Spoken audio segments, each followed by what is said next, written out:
And we'll go ahead and get started. Okay. Good morning, Otha Thornton. How are you doing this morning? Sir, I'm doing wonderful and glad to be here with you today, Tom. Good to have you here. I appreciate, I tell this to all the candidates. I always appreciate you spending a little time with us here to get the message out here across North Georgia. We're a region that typically gets kind of, I don't know, left out, or we get our media from other places like Tennessee. So it's always good for us to be able to highlight candidates like yourself. And you are running for state superintendent of schools, which I'm appreciate it because I'm a teacher, former teacher. I'm retired, so this Awesome. is this is in my wheelhouse a little bit, and that's okay. But I'm going to start you like I start everybody. I'm going to turn the screen over to you, give you a couple minutes to introduce yourself, who you are, personal stuff that you want to share, whatever you want to do. The screen is yours, so go ahead. Okay, Tom, thank you very much. Well, everyone, I'm Otha Thornton, candidate for State School Superintendent. The election is coming up May 19th for the primary and November 3rd for the general. With that being said, I'm a native Georgian. I'm from the other side of Georgia, Northeast Georgia, a little place called Elberton, the granite Mhm. capital of the world. Uh, Raised there as a kid. Also, I spent a little time in Savannah, Georgia, and also Augusta, Georgia. And following, I graduated from Elbert County High School, though. Final thing, I went from Elberton High School to Morehouse College in Atlanta, Georgia. And I am actually an eighth generation Georgian, and my family has a tradition of serving in the military. So after Morehouse, I decided I would do my stint for 4 years, but I ended up making it a career, and it was a wonderful career. Through the military, I was able to travel to over 26 countries in the world. I lived in three countries, 6 states. So as a native Georgian, to be able to see the different cultures and the different ways school systems work was great. I have two adult children, but as a father, I was very active in their lives as far as education is concerned. And I tell the story how I sort of got to national level in education. I moved from Kaiserslautern, Germany in 20, I think it was 2005. And I went to my daughters and sons high school first PTA meeting, and there were 7 people in the room. Well, the problem with that was there were 2,000 parents in the school. Uh, I was a senior officer, and the base commander, when they asked, "Hey, we still need volunteers for officers," he looked at me and said, "Thornton, we need what are we going to do about this?" And I said, "Sir, I just arrived in country 30 days ago." And he asked me a second time, so I was like, okay. So I tell people I was voluntold. So I became Yeah. the vice president of that PTA. So with that being said, uh, he pulled me aside and said, Thornton, in 5 more years, based upon the federal base realignments, we're going to get 20 more thousand people on this base. They had 30,000 at the time. We need to make sure our schools are top notch. So, with that being said, he said, any resources you need to make this happen, you have it. So, over the course of 18 months, we built the parental involvement, which is critical in schools, up to 400 people. So 400 parents being involved and actively involved. And because of the change in the school and the environment, because of the parental involvement, positive parental involvement, the superintendent said, I want to create a panel called Creating High Performing High Schools. So we created that. This was in 2005, 2006 school year. Those schools to this day, Anne Arundel County, Maryland, if you want to check, those 13 high schools are in the top 150 schools out of 7,800 high schools in the nation. But we just got the right formula to make that happen. Now, with that being said, I was blessed. My last assignment, in the last two assignments, I served in Iraq as chief personnel officer, so I'm a combat veteran. And then I served in the White House as director of HR for Presidents Bush and President Obama. And based upon my experience, based upon my experience in education, I was appointed to the education board, the National Parent Teacher Association board. So following my retirement, they recruited me to be the National PTA president. So that's all 50 states and U.S. territories and military bases abroad. So I got an opportunity to see education policy made, see best practices, and made all the differences in the world. And when I finished up that in 2015, I decided I was going to run for state school superintendent in 2018 in Georgia. So I ran last time in Georgia. I got 1.8 million votes. I lost the election by 223,000 votes. In Northwest Georgia, I didn't fare well, but I know that's going to be different this time. And I'm going to make sure that I'm not only on video here, but I'm going to make my way out so I can meet with everyone in person. And Tom, I'll start right there. I hope that's enough information to get the conversation started, and then we can get into the platform as we move forward. Sure, that's great. Thank you. And as a fellow vet, thank you for what you've done in the past. And I was in the Navy, but that's okay. Awesome. My brother was in the Navy, retired Navy. My family was Army, Navy, Air Force, Marines. So we all take jabs at each other all the time. We love each other. My family's kind of like that too. My dad was Navy, his brothers were Army, Air Force. It's it was Army Navy game every time we got together. So okay. So great background with the National PTA and all the service to your country and all that. So now you've run for state superintendent before.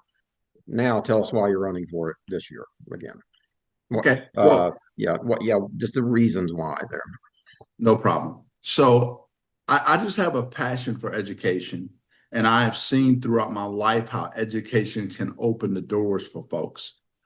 And a famous guy, his name is Dr. Benjamin Mays. We just celebrated King's birthday. Mm-hmm. He was Martin Luther King's mentor. And he said the purpose of an education is first to build character, second to earn a living, and third to serve humanity, in that order. So with that being said, that's been part of my life philosophy with education. And I think we can make a difference in just making everything better when we teach people, have good teachers, good education, they have good character, good critical thinking skills, good creativity. And that's what education can do for us. And that's why I'm running, to make a difference in kids' lives. Okay. And thank you. You obviously already have, and stepping out into a statewide office like this is a huge undertaking. As you already know, you've already done it. So what, given your background, given that you've run before, you've been involved in this for a while now, what do you see as the top, let's say 2-3 issues for you running for state superintendent of schools?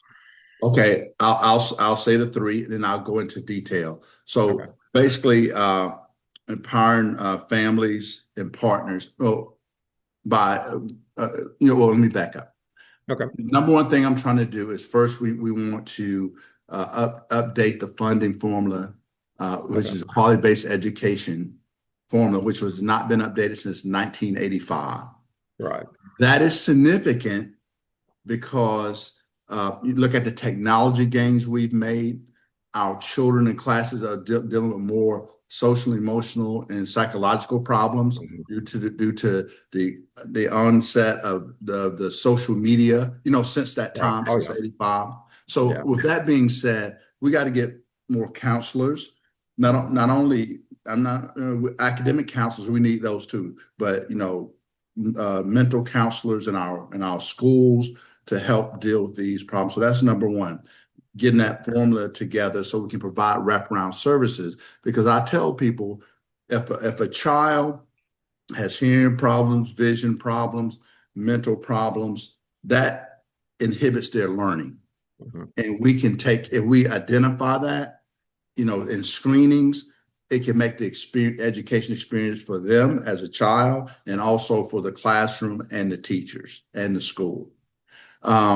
Number 2, I was endorsed by the Georgia Federation of Teachers. One of the bills we're working on right now, we're trying to get legislators to pick it up, is a parent accountability or parent and guardian accountability bill. And what that is we don't want to make unnecessary laws. We're not trying to criminalize parents or anything. But with the uptick in violence in schools, the last several years, making classrooms unsafe, what we're trying to do is if a child has violent incidents in class, strikes a teacher or administrator, that the parent or guardian by law has to come to the school. And what we're doing and working this legislation is they will have to come to the school so that we could get the proper resources, that counselor or psychiatrist, to work with them to get to the root of the problem and solve it. And if they do not come or do not participate in the process, then at that point, then they will be required to do some type of community service. So we're working through, the additional steps. But again, parental involvement is very important. And we don't want parents blaming the schools. If the school is doing everything it can do to make things happen. And then the third big thing that we're working on, 90% of our school-age population go to public school. 90% of our kids go to public schools. Mm-hmm. And so there's been a lot of the vouchers. I'm very keen. I am against vouchers because it drains money from public schools. And about 3 years ago, the current lieutenant governor pushed a bill through called the Georgia Promise Scholarship Act. And it provided vouchers for kids to go to private schools, about $6,500. That's the amount. Well, if we fund public schools properly, they can have what they need to do. So with that being said, with that being expanded last year, I think it said $150 million cap. And if you come up to Northwest Georgia, primarily rural, it's taking money out of rural school. It's going to hurt rural school districts the most. And I'm actually talking to rural legislators saying, do you understand that you're voting against your interests? When your school system is investing, $6,000 to maybe $15,000 a kid, and that's just taking more money out of your system. And we need to support our rural schools. So those are the major three. We can go from there. All right. And as a former teacher, I've seen how the budgets are getting squeezed from the state level because of the voucher situation and other things too. So, and those are all great things. In fact, one of the things I was going to ask you next was about QBE. You kind of already addressed it. What are there other adjustments you think could be made to QBE that would, let's say, more favorably impacts either urban schools or rural schools, especially who are in greater need of it? Yeah. Well, remember, as you know, generally about 70 to 80% of your school budget comes from your local taxes. Yeah. And so people can get the big picture. The Georgia budget is about, I think it was $38.7 billion. $15 billion of that were state dollars used for education. So between that $15 billion, and then you got money from federal, you're talking about maybe 15 to 20% of your budget. And like I say, in rural areas where there may be a higher need, we look at that, through utilization, grant funding for those rural school districts. I'll give you an example. Broadband. Broadband is an issue.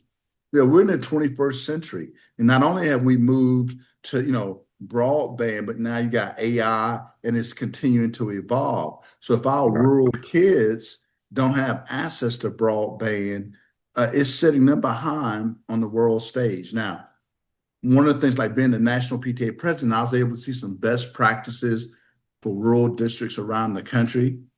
So in one state, there was this rural district that they basically equipped a bus with a Wi-Fi system on it. Yeah. So at the end of the day, they will go park in particular neighborhoods in the rural areas so the kids will have access to internet to do their homework and just have it. So it's those type of ideas and things that I have seen from traveling around the country and the world that I would be able to implement or at least introduce to Georgia in its education system. Okay, thank you. Uh, Moving on to just some other things budget wise, and this is always it's easy. I think everybody understands we probably can always raise teacher salaries. Yeah. Where do teacher salaries in Georgia stand, and what ways do you think we can effectively raise those salaries a bit across the state? Okay. Right now, and it's an election year. Okay. Yeah, So the current superintendent said, "Hey, I want to give the teachers a $10,000 raise." amazing how that always works. Exactly. And, $2,500 a year for 4 years. Right, That is the plan. Now, um, teachers, I really believe and have always fought for better teacher pay. Not a political plug, but because they spend the most time with our kids every day, basically an 8-hour window within right, schools. But I've offered I have other options too that we look at. Look at loan forgiveness. Now that happens in some places. Ensure that we do that. Number two, first time homeowners programs, because we know that a home is so important and just the stability and building of wealth. Low interest loans to help teachers, have some stability and build wealth. right, We have to look at programs like that, and provide. And again, I'm talking to teachers, but to get more ideas from them also on what are some of the things you want. But initially, yes, good salaries, good retirement plan, right. and ensure that. And Georgia actually has a decent retirement plan, Yes, but yeah, we do. we need to continue to tweak and refine where we can, i.e., the veterans. I was just talking to Representative Lydia Glaze, who is on the Mhm. Education Committee, but she's a big advocate for veterans. Do you know this year they cut it down where, for veterans that make under $65,000 a year, it's no taxes. They Okay. pushed that last year. So I think that's awesome. I think with teachers, we should look at some similar like that because of their public service and the impact that they have on society. Right. Okay. Well, good deal. And also, not to forget, we have plenty of non-certified people, bus drivers, Yes. cafeteria workers, those sorts of things. What do you think we can do better than we're doing now for them? Okay. Well, first of all, we got to, because that's a problem. We have a bus driver shortage. Oh, yeah. Yeah. And I think with that, you got to make sure, proper pay, proper insurance. And I want to go back to the accountability piece. When you have behavior and discipline issues on the bus, you got to deal with those matters. So ensure that we're protecting them and that they have health insurance. We understand with the healthcare, I'm going to say crisis that we're having right now. And, I have friends and family that due to, the cuts in the Affordable Health Care Act, people are without insurance now. And we're trying to figure that out. So bus drivers, paras, and other staff, we need to make sure that those basic things are met. A decent salary, health insurance, and other benefits that we can extend to them. Right. And you've mentioned something that I mean, first of all, education budgeting, I know this is from being a teacher. The budgeting of education is very complicated. I mean, we've got money coming in for all these places. Yes. You've got the formulas, you've got all this stuff, and it's hard to keep, even people in the system have a hard time sort of keeping track of all this. So for the public, sometimes they don't really recognize that when things are being said, like the current president saying, or other people at the national level saying that the Department of Education needs to be done away with, those kinds of things, just how dangerous that potentially can be. So, yeah, explain to people what are some of the dangers because you've worked at the national level. Yes. How would that negatively impact our schools here in Georgia if the Department of Education was either severely cut or eliminated entirely? That's a great question, and I'll give the most simple answer I can. I want to give credit to former President Jimmy Carter, who's deceased, who he was a nuclear engineer. So when he became the president, before that time, we had a Bureau of Education, Yeah. and being a smart Navy guy, so Mariner, he says, um, we need to have consistent standards across the country. Right. So the way we can do that is establish a Department of Education. So in establishing that Department of Education, it was sort of bring education up, across the board in the United States. So he made that happen. So that being said, I've actually worked with three secretaries of education, two in position and one out. Arnie Duncan, John King, in the Obama administration, and I worked with Senator Lamar Alexander when he was a senator over the Health, Education, and Workforce Committee in Congress when we were working on the Every Student Succeeds Act.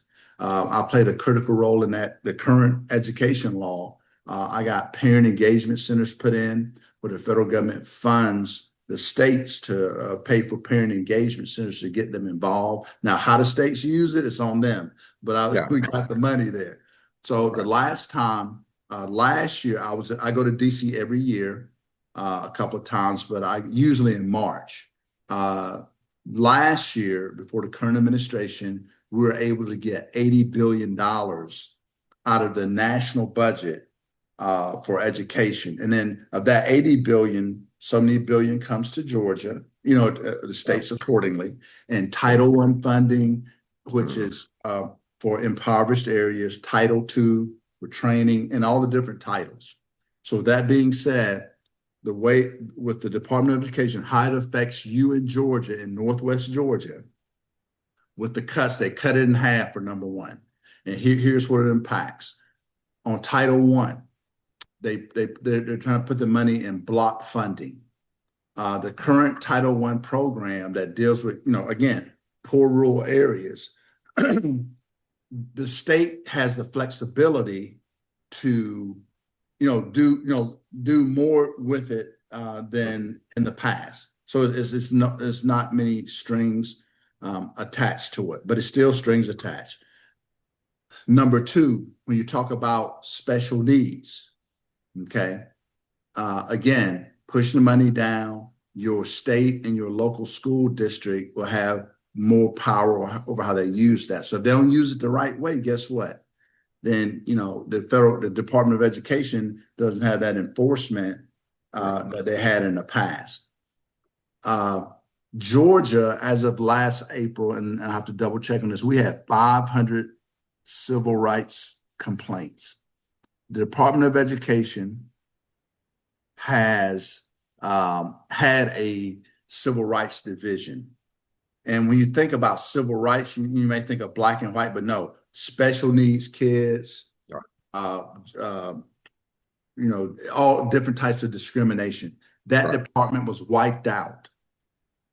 And again, they thought they didn't need it. So in December, Secretary McMahan was hiring additional lawyers to handle the caseload and complaints. So here's how it works now, and here's how it make an advantage, be access to you as a state school superintendent.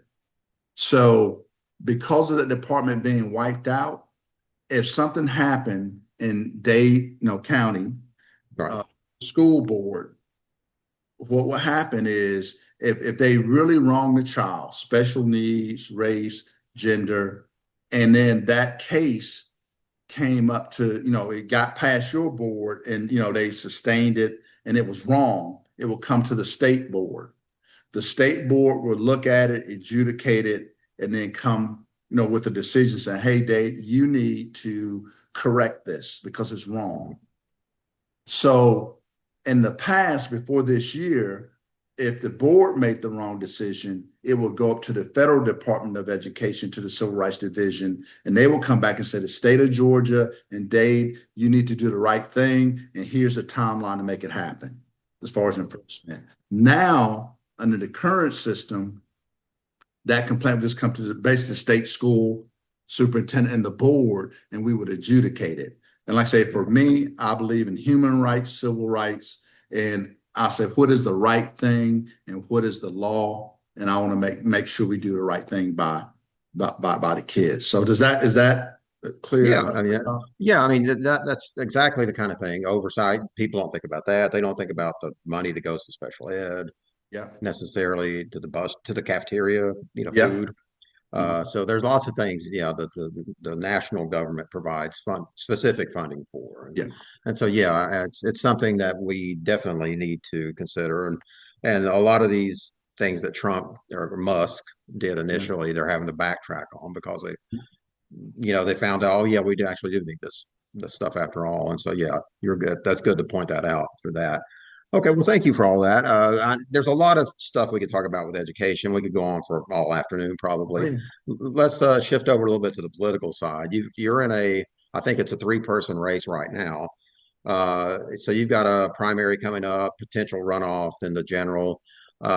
Just sort of in general, you've done this before. What does a school superintendent candidate need to do as far as getting prepared to run a whole year's worth of elections out here and win in November? What do you think? What do you think needs to be done on that without giving away secrets or anything like that? Oh, no, no, no. So, Tom, first of all, I'm knocking on wood to say Yeah. that right now I'm the only declared candidate on the Democratic side for the race. Right. On the Republican side, there are three declareds, and the current incumbent has not declared yet, but he is running. He announced he Right. is running, but he hasn't declared. So, with that being said, um, uh, I tell people I'm not new to this, I'm true to this. So I've been involved in education for over 2 decades, in policy, classrooms. As a matter of fact, now I actually do some work in a couple of school systems in Georgia working with special needs children, teaching them, just basically soft skills, Mhm. effective communications, dealing with microaggressions, things like that. So I'm really entrenched into education here. So with that being said, as state school superintendent, one of the things I'm doing is you got to understand the state. We got 159 counties in the state, and they have some counties are doing well, other counties are struggling, and you got to know and understand that in order to service them better. You got to know who you're working with and what the needs are. So as you got to get around the state. So for the last 2 months, I've actually been working South Georgia. I started in Columbus, Georgia, the westernmost border. I worked through South Central, like Tifton, Right. Fitzgerald counties, and then I moved to Savannah towards the end of last month and this month. Then I'm working my way through Middle Georgia and North Georgia. This week I'm headed to Augusta, Georgia, and Macon. And then I'll be making my way up around Carrollton and Northwest Georgia, probably around the beginning of March. So you have to cover the whole state as a state school superintendent, and you have to understand the issues too. I tell people from life experience, from working with elected officials, some people don't understand the difference between elections and governance. Mhm. And, we say, when I get in office, I'm going to do this and that and other. No, no, no, no, no. When you get in office, there's governing factors there. And they'll say, but you said you were going to do this. Why didn't you do it? Because the person running didn't understand all the mechanisms and things that are in place that can possibly hamper them. So the advantage that I have over everyone, with the exception of the incumbent, because he's there, is I understand that. Mhm. And I have developed and have relationships with legislators on both sides of the aisle where I can say, you know what? From traveling around Georgia, from talking to our people, this is some legislation we need to do to correct our system or enhance our education in Georgia. We've basically been stagnant over the last 10 to 15 years. We were ranked, let me see, I want to say the year 20, I'm sorry, around 2014 to now, we've ranked around 37, 38. Right now, I think so we really haven't made any progress. And Right. it can be done. It really can be done. You got the right people pushing the right buttons to make that happen. Right. Yeah. In so many ways, it's been a slow kind of backsliding that we've seen in pay and other things Yeah. too. And so yeah, that's absolutely right. And So we've covered, I think, issues and sort of vision, uh, politics of it. So I get to this point, I always like to give the candidate as we close, give us your stump speech or your quick stump speech on why a voter watching this video should elect you as our next state superintendent of schools. So I'm going to let you close out with that. Awesome. Thank you, Tom. Well, everyone, thank you for your time today. Tom, thank you for having me. Uh, I am confident that I'm the best person for this job. I have experience at every level, from ground level local all the way to federal. And in order to be a great school superintendent, we need people to have that understanding, funding, how the systems work, and that's what I have for you. And like I said, I mentioned earlier in the interview, number one thing we want to do is update the funding formula. It was created in 1985. I know in Georgia, our rural school districts are suffering and hurting. I talk to superintendents just about every day and the challenges that they are having. And now in our current time, where we're getting more budget cuts, we have to find resources for this within corporations and entities in Georgia, but we need to make it work, and we can do that. And that's something that I understand clearly. I understand the budget process and how to make sure that we get the right funding to the right sources and into our school systems. Number two, I believe in parent accountability and guardian accountability. We have some wonderful classrooms in Georgia, but we have others that are challenged due to student discipline, and we need to address that. And education really begins at home, but I'm crystal clear that all homes are not equal as far as the discipline and different things. But we have to have safe classrooms. Our teachers have to feel safe.